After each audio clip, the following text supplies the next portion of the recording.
अशरफ साहब, ये ऑब्वियसली जजेस आए इस्लामाबाद हाई कोर्ट में, हुकूमत का मौक़िफ़ उसके ऊपर था, आईनी भी एक कदम था, पर सर जो जजेस की अब सीनियरिटी में तब्दीली की गई है, इसके ऊपर इस्लामाबाद हाई कोर्ट के जजेस ने तहफ़्फ़ुज़ात का इजहार किया है। उनका एक ख़त सामने आया है जिसमें वो कह रहे हैं कि जब आप हाई कोर्ट में आते हैं तो आपको ओथ लेना पड़ता है और उस ओथ के बेसिस पे आपकी सीनियरिटी जो है वो डिटर्मिन होती है। ये नहीं हो सकता कि आप किसी और हाई कोर्ट से आएँ और वहीं उसकी सीनियरिटी जो है वो नई जगह पे अप्लाई हो जाए। सर, आप इसको किस तरह देख रहे हैं इस मामले को?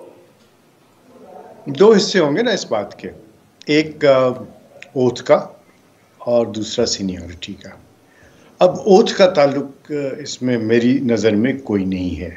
वजह कि आप हाई कोर्ट के जज होते हैं एक प्रोविंस में, तो फिर आपका ट्रांसफ़र होता है आपकी कंसेंट से, मशावरत के साथ, बोरोइंग जो कोर्ट है उसके चीफ जस्टिस का और आपके जो जिससे आप ताल्लुक़ रखते हैं। तो this is how it works. President के कंसल्टेशन होती है। तो अगर आपने वो ओथ लिया है तो वो ओथ किस चीज़ का लिया है? आप ओथ लेते हैं allegiance to the constitution, the country, the law, कि आप किस तरीके से फंक्शन करेंगे। वो फंक्शनिंग जो है उसका ताल्लुक जो है वो आइन के साथ और कानून के साथ है, वो किसी एक इदारे के साथ नहीं है। आप इदारे का ओथ नहीं लेते, आप आइन का ओथ लेते हैं, आप अपनी कारकर्दगी का ओथ लेते हैं। और चूंकि आप जज होते हैं हाई कोर्ट के, तभी तो आपकी ट्रांसफ़र हो सकती है। और वो ट्रांसफ़र जो है वो ट्रांसफ़र बैक भी तो होगी ना, है ना। तो तसव्वुर नहीं है कि आप उस हाई कोर्ट के परमानेंट जज बन जाते हैं। You are borrowed and you go back. Now, if somebody was to go from here to another high court और वहाँ पे वो ओथ लें, तो किस चीज़ का ओथ लेंगे? वही रिपीट करेंगे कि मैं आइन की पासदारी करूँगा। और फिर अगर उनकी वो ओथ की तो वो तैनाती की ओथ होगी, तो तैनाती तो नहीं होगी। माफ करिएगा सर, आपकी बात काट रही हूँ यहाँ पर। कई लोगों ने ये एतराज़ किया कि जैसे हर जब आप ओथ लेते हैं तो उसमें जिक्र होता है कि ये लाहौर हाई कोर्ट है, इस्लामाबाद हाई कोर्ट है, तो इसलिए भी वो आर्ग्यू कर रहे हैं कि अगर आप लाहौर से फॉर एग्जांपल इस्लामाबाद आएंगे तो आपको दोबारा ओथ इसलिए लेना पड़ेगा क्योंकि इस्लामाबाद हाई कोर्ट का जिक्र होगा, जो इस्लामाबाद हाई कोर्ट के लिए आप ओथ लेंगे। आपके पिछले ओथ में लाहौर हाई कोर्ट का जिक्र था। नहीं, आप ओथ जो ले रहे हैं, मैंने पहले भी अर्ज किया, वो है आइन की पासदारी का, इदारे का नहीं होता। सही, ठीक है ना।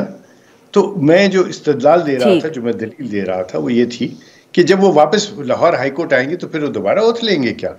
और फिर जब वो दोबारा ओथ लेंगे तो फिर किस चीज़ का वो फिर सबसे जूनियर हो जाएंगे वहाँ पे। देखिए, ये अपॉइंटमेंट का ओथ होता है? ये ओथ ट्रांसफर के ऊपर लागू नहीं होगा।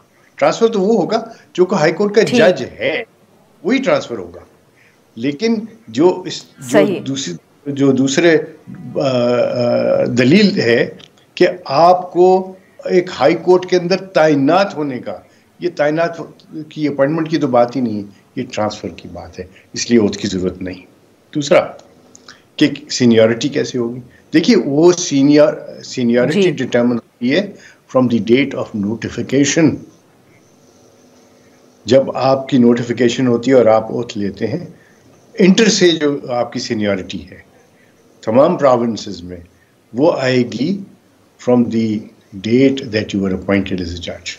देयरफॉर जब कोई यहाँ से सिंध जाएंगे और वो सारे सिंध के अपॉइंटेड जजेस से ज़्यादा पहले अपॉइंट हुए हुए, तो वहाँ पे वो सीनियर हो जाएंगे। तो इसमें कोई लंबी चौड़ी बहस की भी शायद ज़रूरत नहीं है और इसमें कोई अबहम भी नहीं है। I am very clear in my mind on this. सही। और सर जो ये तनकीद हो रही है, आई मीन ये सवालात इसलिए उठाए जा रहे हैं क्योंकि बिल्कुल तासुर ये फैल रहा है और हम कह सकते हैं कि वाइड स्प्रेड है कि ये फैसले हुकूमत सिर्फ इसलिए कर रही है क्योंकि इस्लामाबाद हाई कोर्ट में वो ऐसे जजेस लाना चाह रहे हैं ताकि जो इस्लामाबाद हाई कोर्ट के पिछले 6 जजेस हैं जो शायद जिनके बारे में ये खदशा है कि वो हुकूमत के खिलाफ फैसले देंगे,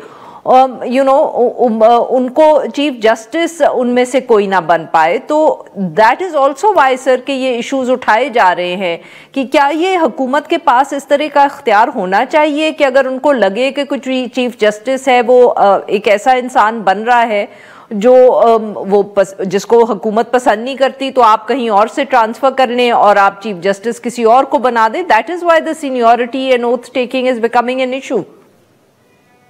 It should not be an issue for 2 reasons. One, कि जब यहाँ पे हाई कोर्ट में कोई फैसला है तो उसके खिलाफ अपील लाया करती है। If you don't like the decision, you can always go in appeal. और वो इंटर कोर्ट अपील भी होती है और सुप्रीम कोर्ट में भी हुए। So that is one aspect of the matter.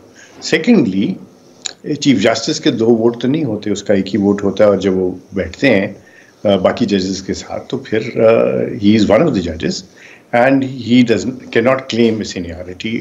He cannot claim a veto in that. एक तो ये एस्पेक्ट हो गया।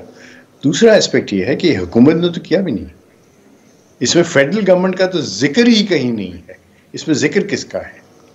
इसमें देखिए वीटो किसके पास है? वीटो है चीफ जस्टिस ऑफ पाकिस्तान के पास। इसमें वीटो है बोरोइंग हाई कोर्ट के चीफ जस्टिस के पास। इसमें वीटो है जो जिसको बोरो किया जा रहा है उस जज के पास, उसकी कंसेंट के बगैर नहीं हो सकता। जहां पे वो जा रहे हैं वहां पे भी वो कह दें कि मैं नहीं ये बात मानता तो नहीं होगा। It will not happen.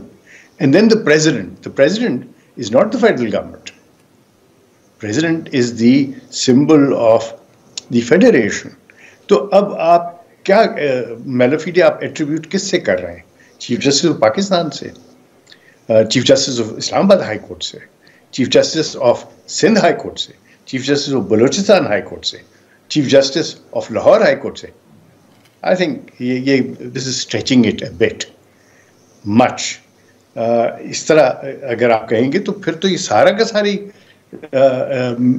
गलत और मेलाफिडे और ये जानबूझ के किया जा रहा है। नहीं, इसको जरा ठंडे दिल से हम सोचें, हम क्या चीज़ किसको एट्रीब्यूट कर रहे हैं। और मैं इस बात से काफ़ी अपसेट हूँ इस बात से कि हम क्यों नहीं बिल्कुल सही सर पढ़ते देखते कि ये फेडरल गवर्नमेंट का इसमें ताल्लुक ही कोई नहीं है और ये कंसेंसस बिल्कुल सही। बहुत